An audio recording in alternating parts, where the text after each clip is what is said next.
right, we're back after 2 weeks. We had a dropout last week, so we couldn't go live. But we're back with Hunter Alexander. He's an ex-teammate of me and Timo's. He went to St. John's with me. He went to a shitty Clay High School baseball program with Timo. And then he went on to play at Alabama. Hunter was the best 15-year-old player in this country when we were 15 years old. In the country. Number one. It was dumb. And then the arm blew up and he gone. Yeah. As always, you can follow us on Twitter at Athletes Average, and you can listen to the podcast on Spotify. You can just type in Average Athletes as well as Apple Pods. And then you can watch us live, obviously, if you're watching us live right now, but on YouTube at Average Athletes. So, what do y'all want to get into first? We'll just introduce Hunter a little more. He, you can say, Hunter, what your story a little bit.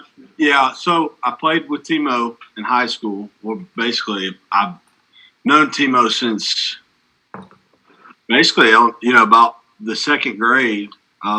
Played with him at Clay High School. We played in middle school, too. Middle school, Clay High School. Went to St. John's, or I went to Florida out of high school. Could not stay healthy. Decided to transfer. Decided to go to St. John's in between my freshman fall semester and spring semester. And then went to St. John's. That's where I met Harlan, lived with Harlan for I think it was one semester lived with Harlan. Me and Harlan became really good friends, and then went to Alabama and played for 2 years. So finished up school there, got my undergrad and master's degree from Alabama. So after that, moved up to Birmingham, and I'm never leaving. He's a smart guy. Just to give a little smartest one of the group. Just give a little insight on that SEC education. Hunter took biology 3 times at St. John's and got a master's degree from Alabama. Hey, go to Alabama. Yeah. The thing was, I failed because the teacher, and I'll die on this hill. The teacher was an Auburn fan. So I failed the class twice. As soon as I changed the teacher and go to the St. Augustine campus, I get a 95 in the class. Yeah, it wasn't you, buddy. It wasn't me. I know what his problem was. We know you got the brain up there, bub. I know. All right, so current events on here we have is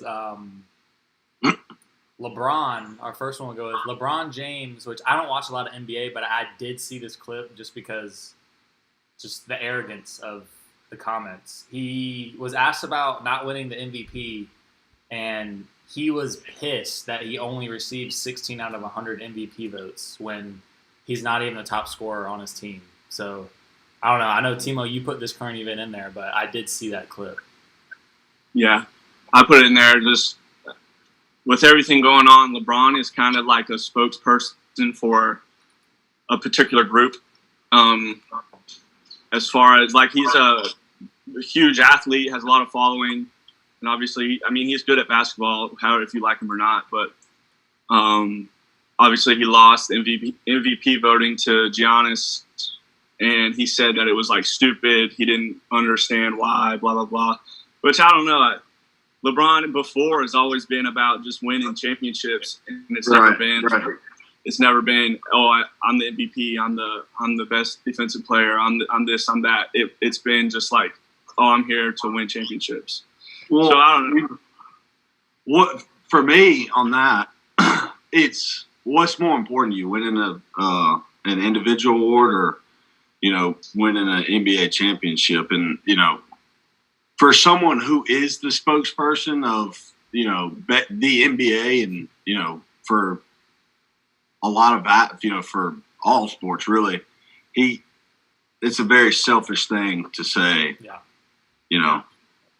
I agree. Yeah. You play basketball. You try to win games for your team. If you win it, you win it. If you don't, you don't. You get over it. It's not.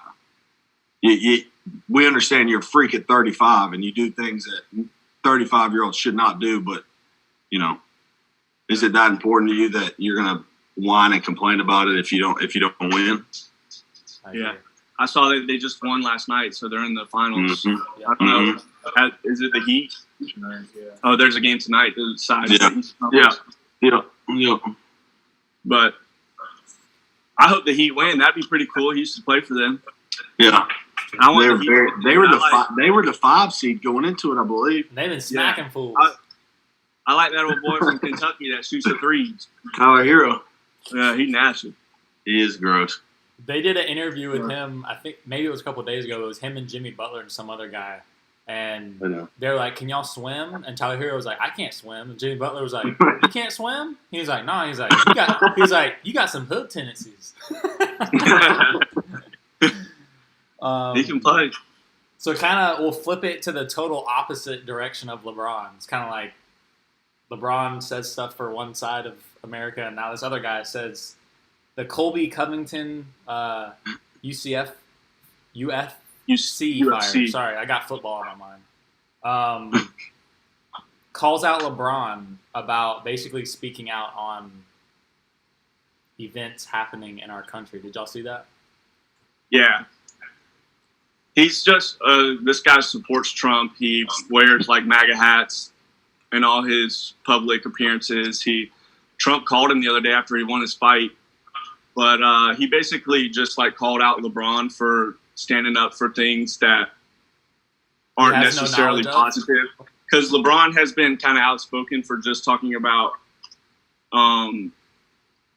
He hasn't been equally fair in all fields of what's going on in the world. He's kind of just taking a side, and this guy called him out for it. And he's a UFC fighter, so he's kind of a bad man. Which you don't hear it from athletes like that. You don't hear the outspokenness. Yeah. So, especially the people who aren't as popular as LeBron James. You wouldn't expect to hear it from him, but where I stand on the situation is, if it's different, for each person, you got people that that served in the military and you don't want a knee for them, but at the same time, some things do have to change, and if people speaking up for it is what needs to happen for there to be a change, and then I'm all for it. But people, I wouldn't say that it's more of a you're on one side or you're on the other side. Yeah, you don't like it, and you don't like it, and if you don't like it, the people who like it hate you, and if you don't like it, the people who like it, you hate them. So yeah, I feel like neutral on it. It's a personal thing. So you just be respectful about how you do it. You know? Like I don't get how I know he's a Florida State player. That's why I know who he is. But the first NBA player to not kneel for the anthem was a Florida State player for the Magic, Jonathan Isaac, and he was absolutely roasted, scolded for it. Like he tore his ACL the next game, and people were cheering that he got hurt, and I was just like, okay, this is you can't have it that way. And his reasoning for doing it was because he's a certified registered preacher, and he believed in not kneeling for anyone but the Lord, and people still just scolded him for it. So I don't know. But or there's an O lineman for the Steelers. I think it was week 1. They all the team had on the back of the helmet. They had a name for someone that was in. I guess it was a police brutality scene or something. But the team, they all had that on their helmet. He taped over it, and he put another veteran's name because he's a former Army Ranger, and he plays for the Steelers. And what's the lady? Is it Jamel Hill? That used to be on ESPN. Yeah. She dogged him on Twitter for doing that, saying why can't he just do what the team does? Why does he have to go against the grain kind of thing? But that's what everyone else is doing. So how is it wrong for him to do that with his views? Right. So, like Hunter said, it's one or the other right now. It's kind of it's bizarre. And honestly, there's no in between. They're taking a hit on the views, as far as people tuning in. The NBA is taking a huge hit. Yeah. So we'll flip to something that for a second straight episode I'd rather not talk about, but actually. So I was impressed with the first half. Offensively and defensively, I thought it was really good to have Dylan Moses back, middle linebacker who missed last season after he tore his ACL right before the season started last year. And there was a lot of hype going into the season about some particular freshmen that were going to get playing time on defense. And not as much Bryce Young, but on the defensive side, I think Will Anderson was the most hyped player as a freshman coming into a season since Julio Jones. Mm-hmm. And I think he was very disruptive, and I loved the way he played. I thought Mac Jones played pretty good. Najee Harris is a beast, as always. Jalen Waddle could potentially win the Heisman if they'd punt to him. So I can't take away a lot from how the twos played. I thought Bryce Young played pretty good. He's got a freaking rocket ship of an arm. I don't know if y'all saw the game. Yeah. He's got a rocket ship of an arm. And I think his time will come, but he definitely needs to, keep getting reps to get better. I mean, he's not going to get better unless he plays. Yeah. Mac Jones looks good, though, man. Yeah. He looks a lot more comfortable than he did. We only got a small sample size of him last year playing, 2 or 3 games, but he looks a lot more comfortable. And what I like about Mac is he'll just, stand in there and wear the hit to get the ball out. I mean, I like that he stays in the pocket and, he'll take a hit if he's got to. I like that about him. He's got some heart to him. I mean, he's not new to Alabama, but he's new to playing. But he's new to being the leader. He throws a pretty ball. Like once he gets comfortable and they start throwing it to those receivers, it's gonna be tough. Yep. All right, how are you feeling today, Harlan? Hey, just read the shirt. Stay positive. That's the only thing y'all can do right now, man. Is just get through the season. I was telling Andy and Timo I've been with Andy and Timo all weekend, but we were talking about it yesterday. I run a podcast, the back end of a podcast that I actually have at 8 tonight. It's a Florida State podcast. We get tons of listens. But we make score prediction each week, and I predicted 30-3. So it's a little different for us to lose, not for us to win. So it's a little different when you expect to lose. It doesn't hurt as much. I mean, a couple years ago, I would be livid losing a game, but that's when we were good. When you kind of expect to go, you go into a game kind of expecting your team to be shitty, it's a little different. But I feel like it's going to take time to heal the wounds of having Willie Taggart as our head coach. So, hopefully Norvell gets just the culture. I was talking to them about we're down 35 points in the fourth quarter and we have D linemen talking shit to the other team. I'm like, what are you doing? Yeah. You're down 40 points. What are you even saying? What could you possibly be saying? There's nothing to say. There's nothing to say. And that's what I wish every time I saw one of them talking shit, I was like, just take him out. He has no idea. But all right, so we'll move into Juco Bandit stories. I actually thought of a real quick one while we were sitting here. So I'll go first and let y'all think about whichever one y'all are going to do. It's actually, I thought of it when Hunter talked about moving in. So me and Hunter and a kid named Harrison Hyatt lived in the president's house. I've mentioned this before on a previous episode. But we would have a few drinks, every now and then at the house. And we lived on a golf course where, there's some older couples that live there as well. And I got a call one day that the neighbor had called the president of our school, and then the president of the school had called our head coach. And for some reason, the head coach always called me when there was an issue with the house. I don't know why it was me. It wasn't Hunter. It wasn't Harrison. It was always me for some reason. And so I answered the random phone call on a Sunday from Coach Jones. Harlan, your neighbors went through your trash, and there was a case of beer in there. And I was like, first of all, why are they going through our trash? That's Yeah, weird. yeah. And why does I was so caught off guard. I was like, what in the world do I say to this? So I knew whose case of beer it was. He's sitting in the room with Timo right now, and I was so tired of Jones calling. Like, another incident I can say is when we had darts on our ceiling from people killing lizards. I got a call about that. I got calls that the house was dirty. I got all these calls. So this was like a final straw of Jones calling me about something I had nothing to do with, because they were Andy's beers, and I said, "Oh, those are Andy's." He brought those over. Don't lie, Andy. Andy brought those over, and it was his case of beer. I said, "Oh, those were Andy Tolkien's." And Coach Jones goes, we get special appearance. Nah. He goes, "Oh." He goes, "They were Andy Tolkien's, huh?" He goes, hey, I put you on blast for Jones just trying not to take any heat from him. I was like, nope, those are not mine. Here's the crazy thing, bro. This is a classic moment of playing favorites. I told him it was Andy. He goes, "Andy Tolkien? Okay." Never said anything to Andy about it.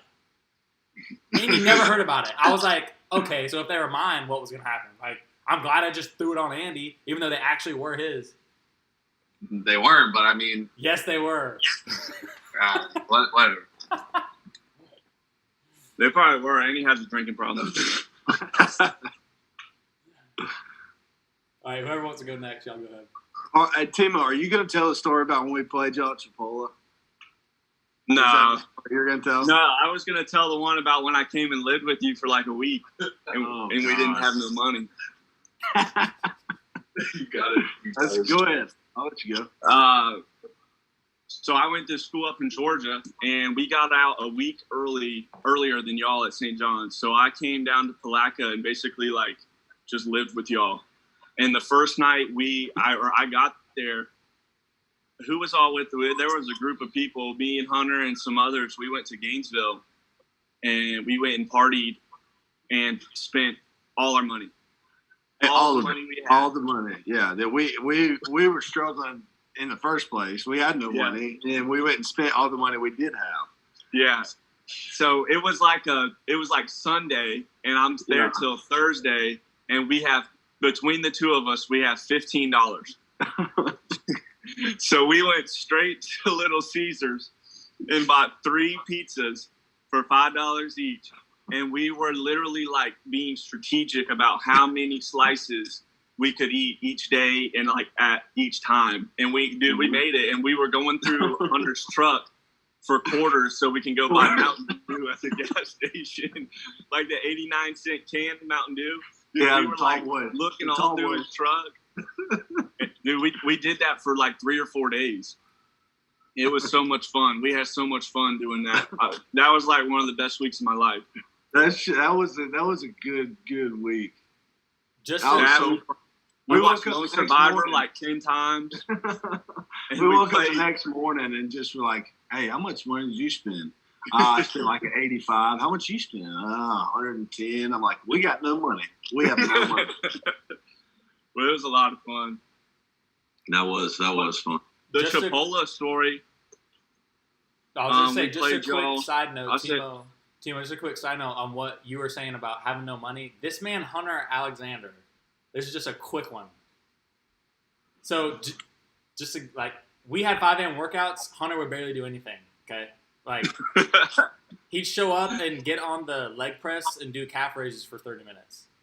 And he was so low on money. He was living with Wes at this point. This is our sophomore year.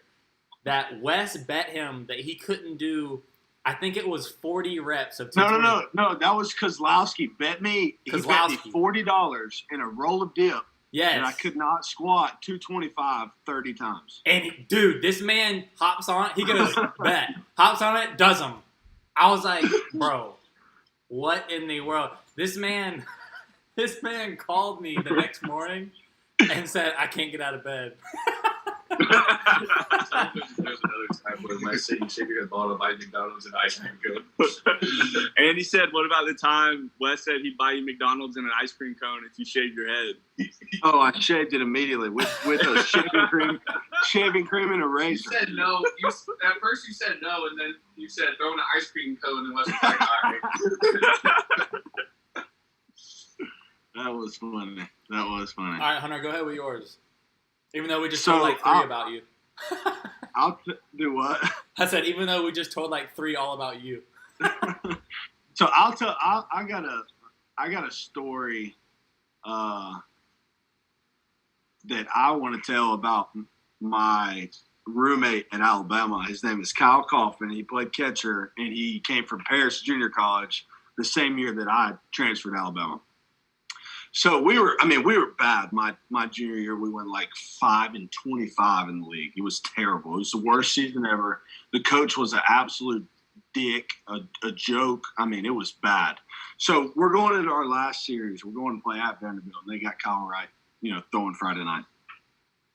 So we're getting on the bus to leave, like Thursday at like noon, and you got your travel stuff. You got to wear like khaki pants with your collared shirt, so everybody looks the same. Well, he always borrowed my khaki pants.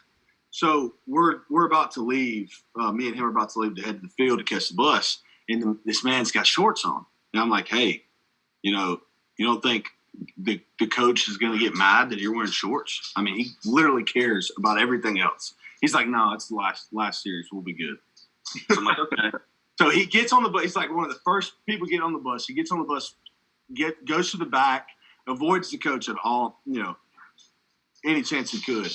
So we get off the bus at the hotel, and the coach is like standing at the door or whatever, and he goes, Kyle, what are you wearing? But he did not say it like that. He was, what the F are you? What are you wearing? You look like an absolute joke of a player. You're so disrespectful. I'm like, oh my God, dude, he's getting it. So I just kind of walked to the room, was like, I'm going to get away from that situation as soon as possible. We go in there, we change, and we got practice at like 4. Well, Kyle comes out onto the bus. Everybody's in like pants, because when you go to a turf field, you got to practice some sliding to see how it plays. He's got the same clothes on that he got on the bus with. The coach told him he had to wear shorts, a collared shirt, and he was a catcher. He had to do blocking drills in khaki shorts with a collared shirt. It was the funniest thing I ever saw at the Division I level. It was hilarious. And it's just a Juco guy. A Juco guy just doesn't care. Yeah, it'll be fun. Yeah, no, it wasn't. He had to do sliding drills on the turf with shorts on, catching drills. He had to run bases. BP did the whole practice with khaki shorts and a collared shirt. Yeah, a Nike polo, and it was hilarious. I could not stop laughing. That is funny. I never heard that one. It was so funny. Y'all would like that guy, Kyle Kaufman. He is funny. Catchers are always the best. He is funny.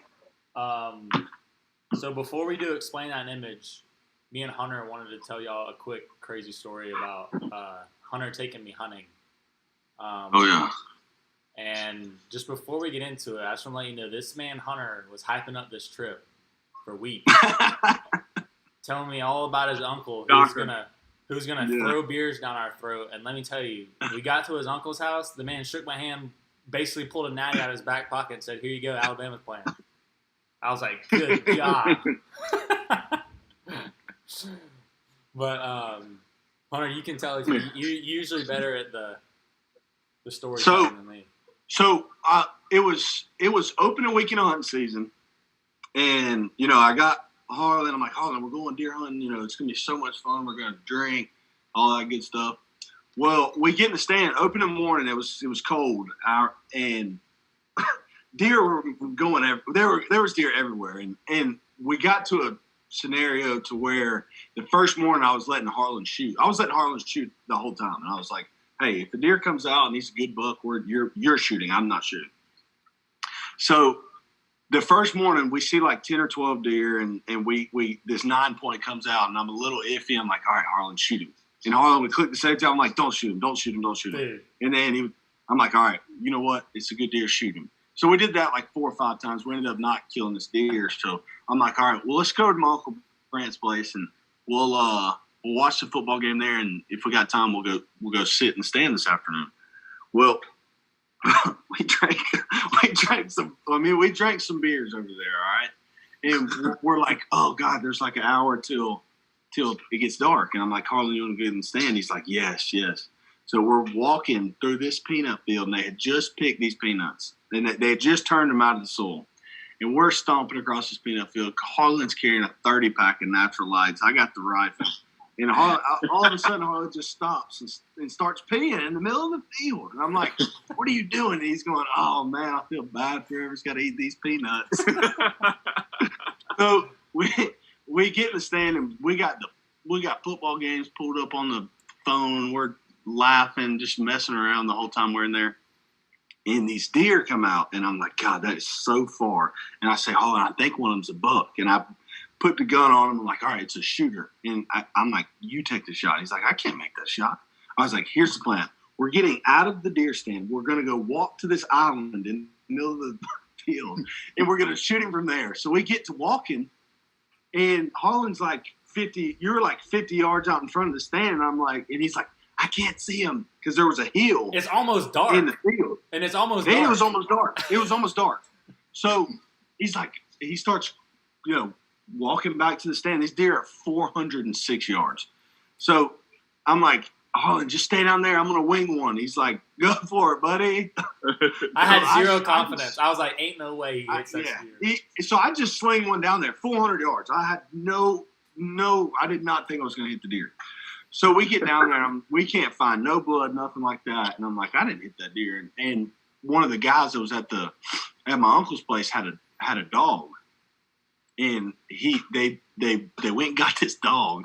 And me and Harlan are just, why are we even out here looking? There's no way we hit this deer. This man Hunter had me. Well, first of all, Hunter left his rifle in the stand when we got out. Yeah.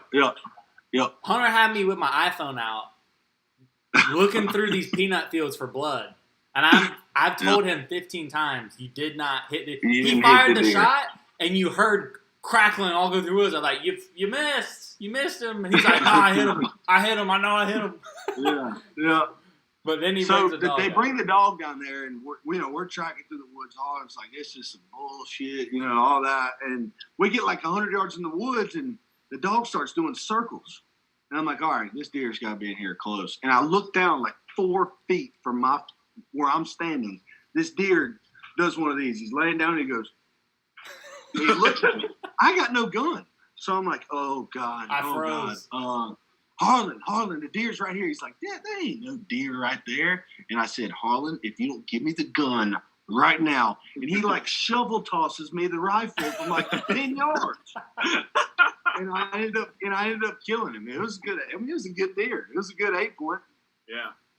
Yeah, that was hilarious. And then we laughed for 30 minutes. Dude, I was so like at that moment of us searching, I would have bet my life savings that Hunter did not hit that deer. I was so mad we were out there. It was yeah. There was no blood. There was nothing. There was nothing. There was nothing. No blood. Nothing. It was great. So we'll go explain that image for Hunter.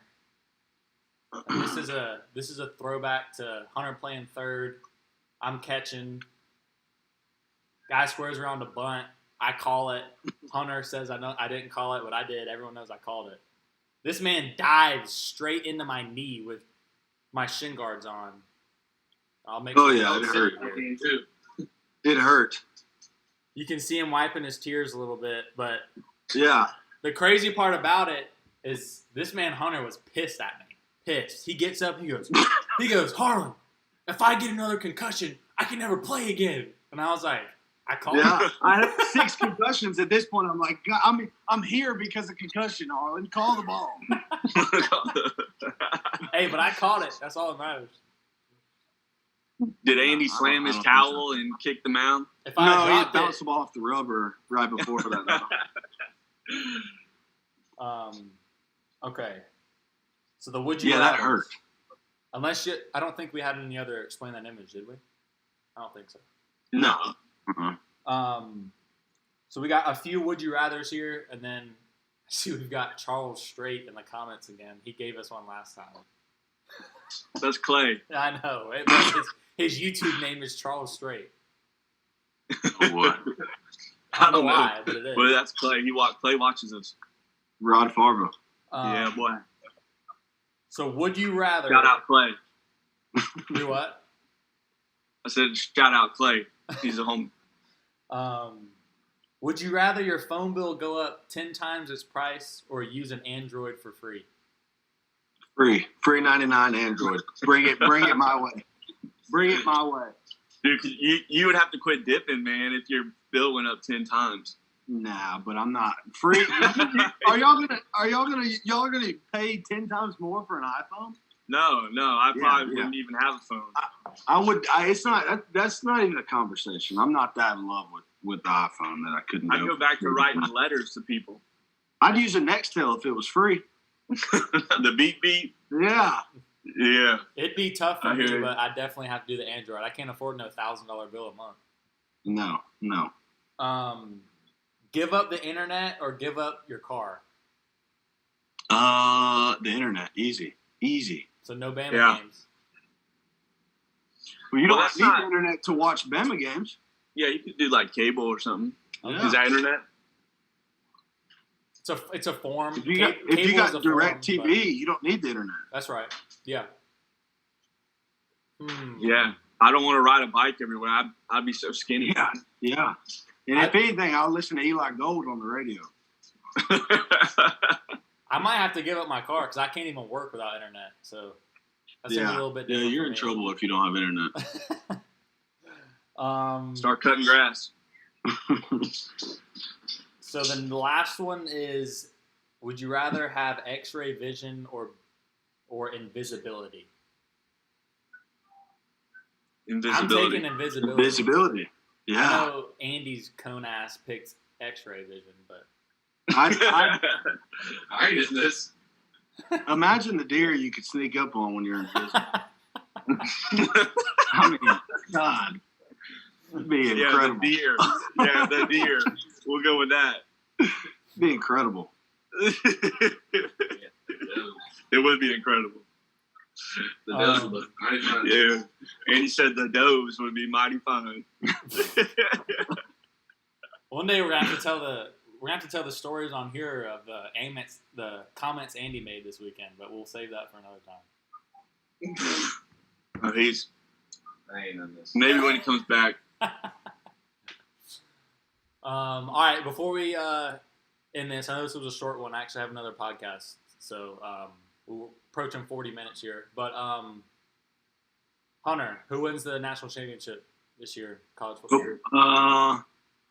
It's kind of hard to tell right now with hot take. the Big Ten. I mean, obviously, I'm going with Alabama. We should be in a national championship every year, not even a question. I'll pick Alabama, but I think your teams that are going to be in are going to be Alabama, Florida, Ohio State, and Clemson. They're still doing the 4-team thing? Yeah, I think that's your playoff is those 4 teams right there. I think Florida looked pretty dang good yesterday. You're pissing a lot of UCF fans off, Hunter. UCF says the defense was kind of UCF is not making a playoff until they play, somebody who's in the top 10 during the regular season. I agree. Hey, we got Holden in here. Yeah, Holden said, imagine not getting caught by the law if you're invisible.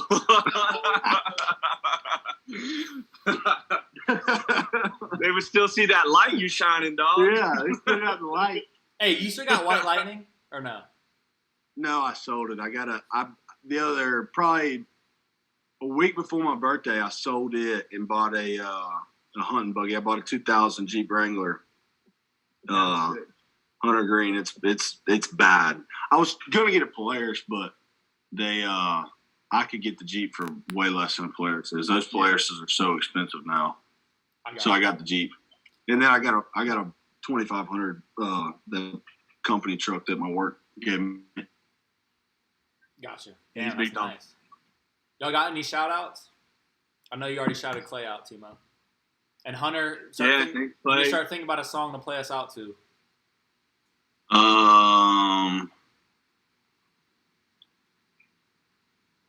You could do Slow Roll and buy the Cadillac 3. Shout out Hunter's girlfriend. She just bought a house. Pretty cool. Yep, she's in there. She just brought Olive Garden back to the house. Big time place. Big time place. Yeah, I know. I'll give a shout out to my boy John Trousdale. He's still playing at University of Alabama in Huntsville. So okay. South action right there. Yep. He had a pretty good year. Well, a good start to the year last year, and then they got shut down. So he's back for one more year. It seems like he's been in college for 6, but that's how I feel about James Blackman. He's a good dude. All right, so that's all we have. Like I said earlier, you can subscribe to us on YouTube, Average Athletes, Athletes Average on Twitter, and then listen to us on Spotify and Apple Pods. And Hunter will play us out with Slow Rollin' by the Cadillac 3. Correct? Yes, sir. Hey, appreciate y'all having me, guys. Yeah, thanks y'all. for coming on, Yeah, buddy. for sure. We out. All right, see y'all. See you, bud.